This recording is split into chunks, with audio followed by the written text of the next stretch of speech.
আমি তো নামাজ রে নামাজ বলি না, জানি না ওলামা আমার বিরুদ্ধে কি বলে আল্লাহই জানে। আমি তো নামাজ রে নামাজ বলি না, নামাজ এটা বাহানা, এটা হলো ভালোবাসার বিকাশ। ভালোবাসা আমাদের নবীর জির দিলের ব্যথার বিকাশ। যখন 5 ওয়াক্ত নামাজ করে দিয়েছেন 50 থেকে 5-এ, তো মুসা আলাইহিস সালাম বলতেছিল 5 ওয়াক্ত উম্মত পড়বে না, যান কমায়া নিয়ে আসেন, আমি 2 ওয়াক্ত পড়াইতে পারি না, আপনি 5 ওয়াক্ত কোত্থেকে পড়াবেন। তো আমাদের নবীজি বলতেছিল এখন আর যাইতে মন চায় না, লজ্জা লাগে, কিন্তু ভিতরে আগুন জ্বলতেছিল, উম্মত যদি না পড়ে তো আমি মুখ দেখাবো, তো দেখাবো কি করে।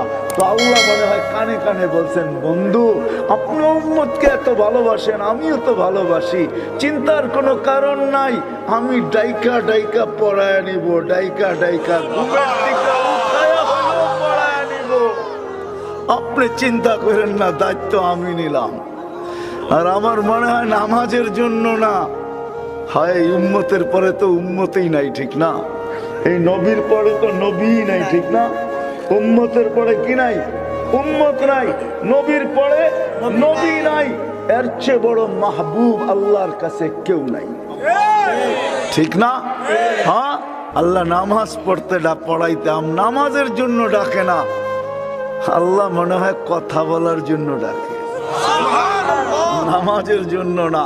আলী রাদিয়াল্লাহু তাআলা আনহু বলেন, মুসাল্লি ইউনাজি রব্বা, রাতটা কাইটা গেলে মনে হয় সুবে সাদেক হইতে দেরি, আল্লাহ ডাকতে দেরি করে না, পুরা রাত্রটা কাটায় দিলি, তোর সাথে কথা হইল না, একটু জলদি উঠায় না, আমার লগে একটু কথা বল না।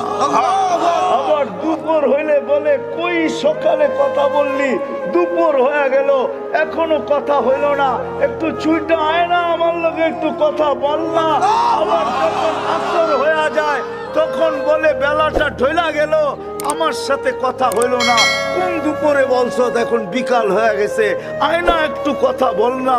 যখন মাগরিব হয় তখন মনে হয় আল্লাহ বলে, সূর্যটা ডুবা গেল, রাতটা চলে আসলো, হায় দিনটা পার হয়ে গেল, দিনটা চলে গেল, রাতটা চলে আসলো, হায় কই আসরের সময় কথা বলছিস, আয় না আমার লোকে রাতের শুরুতে একটু কথা বল।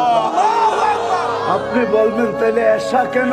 আমার মন বলে এশারের সময় মনে হয় এই জন্যই ডাকে, তো তুই তো ঘুমায়া যাবি, সকালে উঠবি কি উঠবি না তাও তো জানি না, উঠাইলে উঠবি নাইলে তো উঠবি না, এখন তো ঘুমাইতে চলে যাবি, আয় না সর্বশেষ আমার লোক একটু কথা বলা।